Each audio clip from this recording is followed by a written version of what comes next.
ओम श्री गणेशाय नमः। ओम नमो भगवते वासुदेवाय।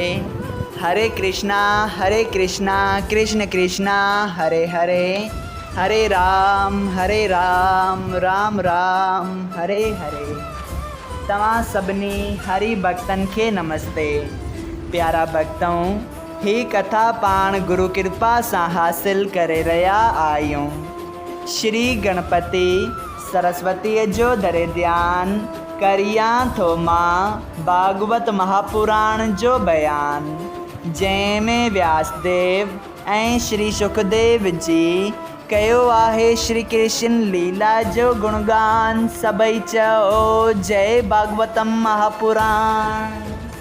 प्यारा भक्तों, कल कथा में पाण श्रीमद् भागवत महापुराण साहिब जे 10 स्कंद जे अध्याय 80 जे आखिरी भाग में ॾिठो त श्री श्याम सुंदर सुदामे जे अचण जी ख़बर ॿुधी पंहिंजे सिंघासन तां उथी नंगे पेर डोरी वञी सुदामे सां मिले थो ऐं पाण पंहिंजे हथनि सां उन जा चरण धोई उन जे पेरनि मां कंडा कढी उन खे सिंगार कराए पोइ भोजन कराए थो।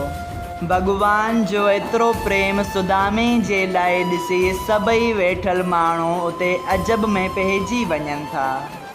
तंहिंखां पोइ प्यारा भक्तों, सुदामो श्री श्याम सुंदर जी स्तुति करे थो। सभई चओ जय श्री कृष्णा। प्यारा भक्तों, अज पाण श्रीमद् भागवत महापुराण साहिब जे 10 स्कंद जो अध्याय 81 शुरू करे रहा आयूं, जंहिंजो नालो आहे श्री कृष्ण खां सुदामा जो मोकिलाइण। श्री सुखदेव जी चयो, हे राजा, जॾहिं सुदामा अहिड़ी तरह घणी स्तुति श्री श्याम सुंदर जी कई, तॾहिं द्वारिका नाथ अंतर्यामी खिली चयो, हे मित्र, मां तुंहिंजे अमृत रूपी ॻाल्हियुनि खां ॾाढो ख़ुशि थियो आहियां।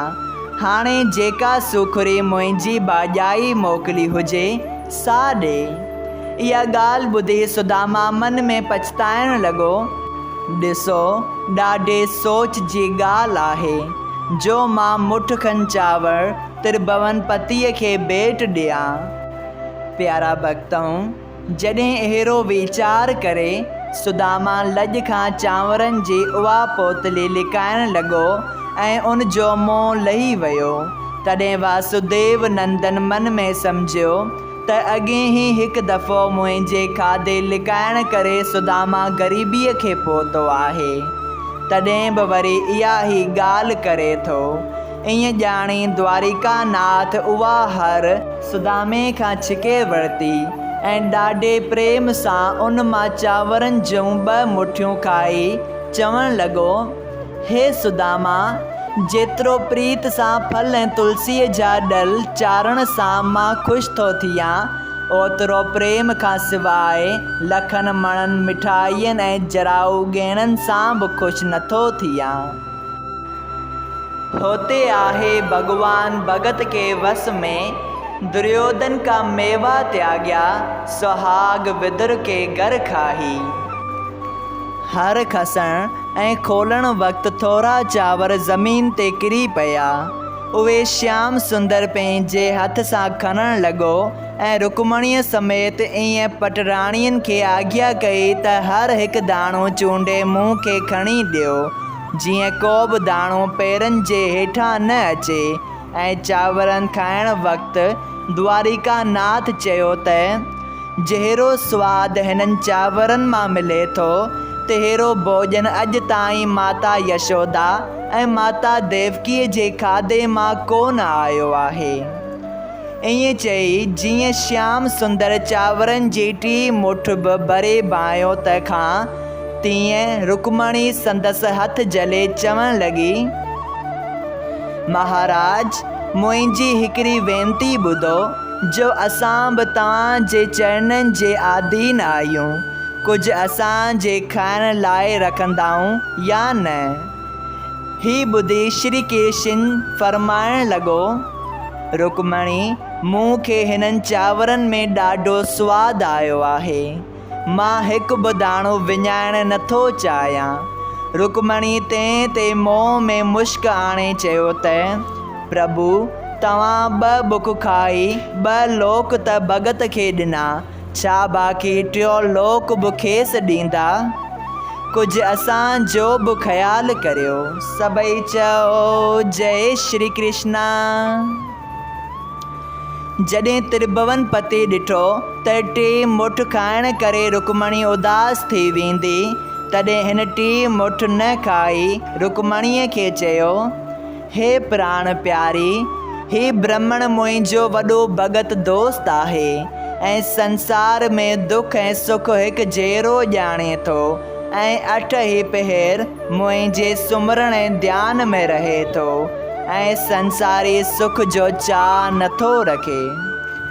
श्याम सुंदर अहिड़ी तरह घणियूं ॻाल्हियूं सम्झाए रुकमणीअ खे तसल्ली ॾिनी।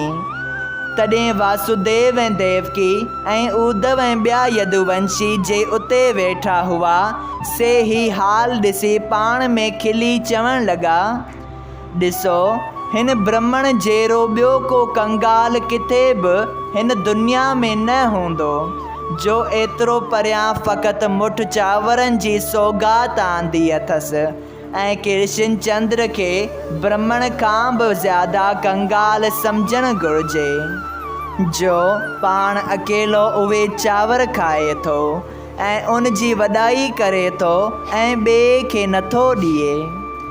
उन्हनि जी इहा ॻाल्हि ॿुधी श्री कृष्ण जवाबु ॾिनो त तव्हां उन्हनि चांवरनि जो मज़ो छा ॼाणो, तव्हांजो भाॻ जाॻियो आहे जो हिन ब्राह्मण जे चरणनि जो दर्शन मिलियो अथव।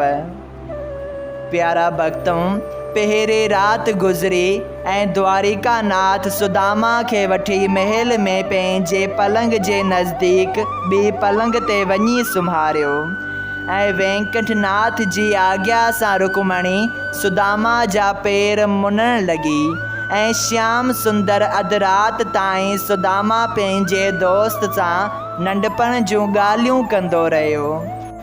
जॾहिं सुदामो सुम्हियो तॾहिं श्री श्याम सुंदर अंतर्यामी वीचार कयो त हिन ब्राह्मण खे त पैसे जी घुर्ज न आहे, पर अफ़सोस स्त्री संसारी सुख मिलण वास्ते हिन खे ज़बरदस्ती मूं वटि मोकिलियो आहे।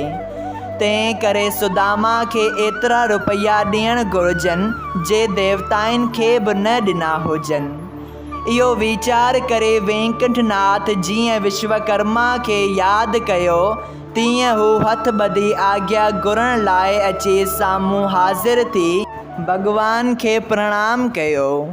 सभई चओ जय श्री कृष्णा। श्रीमद् भागवत महापुराण साहिब जे 10 स्कंद जे अध्याय 81 जो पहिरियों भाग संपूर्ण थियो। अगरि तव्हां सभिनी हरि भक्तनि खे हिन कथा मां लाभ हासिल थियो हुजे त कृपया हिन कथा खे ॿियनि हरि भक्तनि सां शेयर कजो त उन्हनि जो बि भलो थिए ऐं तव्हांजो बि भलो थिए। सभई चओ जय सिया राम। राधे राधे।